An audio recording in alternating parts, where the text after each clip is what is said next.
Hi, we're back at MoDev East. I'm Jeff Fitzgerald, and I'm with Eric Andrus, CEO of ShareWith911.com.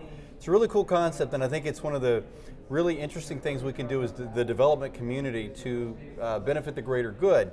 Eric, tell me about what your product and service is all about. Sure, thank you. ShareWith911 is a global platform that enables 911 centers, emergency management folks, law enforcement folks to create reports that are interactive. So missing persons, fires, bomb threats, homeland security issues, they can create a report that people can instantly be alerted to no matter where they are, and then interact with it, share comments, just like you do on social networks, but around emergencies. And at the same time, our app enables you to check in based on where you are so that first responders can see that you're in a building, that you're lost in the woods, you're in an accident where you are. It enables a lot of situational awareness, as they say in the industry. And so it sounds like this is an app that the consumer is communicating with 911, not necessarily the EMS and fire communities horizontally. It's really for both the people in the fire and rescue and the people who are being serviced by them. Exactly. And plus there's a consumer-to-consumer application in that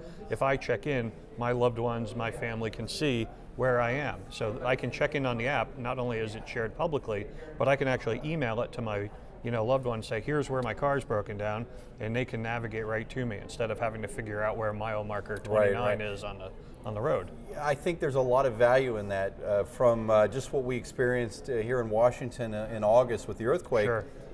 I was probably one of the first people trying to make the phone call that wasn't working. So it sounds like this is a really neat alternative that can use data bandwidth to make it's certainly a much more scalable system, and in situations like that, here in the DC area, the 911 system actually crashed because it was overloaded. Yeah. We're not replacing the 911 call, we're hoping to enhance it and actually take a little bit of the load off of them.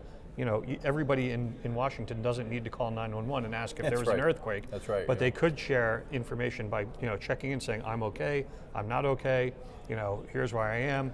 And you can also include photos, and you'll be able to include video soon. So it's not a replacement for the call. An ambulance isn't going to show up necessarily if you check in. It's enhancing that call and enabling more insight for first responders. Well, let's talk from a development perspective. What do you think that the development community can do to create services like what you're doing, but in the different areas? There's so many areas that can be benefited with quality technology being placed in the moment of need. This really intrigued me because I could see there's tremendous value behind it beyond just it's a great product. What, in your perspective, would you encourage the development community to be thinking about for the greater good? Well, that's a great question, because I think that's an entire segment of this industry that's totally underserved. You see people creating great apps and great platforms and things, but you very rarely see somebody come out and say, hey, you know what, this may save your life. This may help you if you have an emergency, because most people don't even think about it. Where we're sitting right now, the closest firehouse is 14 minutes away. If there's an emergency here, 14 minutes is going to seem like 14 hours if we're trapped in this building, or if you're in a school that's in lockdown or has an active shooter going on in it.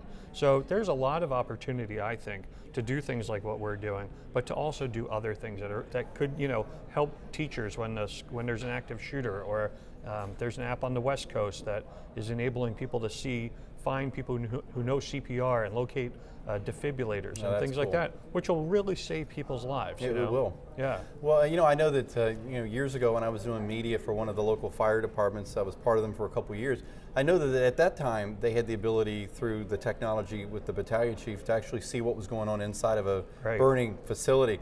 Do you ever imagine the day when the consumer is sending live video to 911 and they can see what's going on, those kind of things? Well, we can actually do it through our app, because you can simply, right now that where we are with technology is you can add a link to live streaming video that's coming off of your phone using things like Justin TV or other platforms.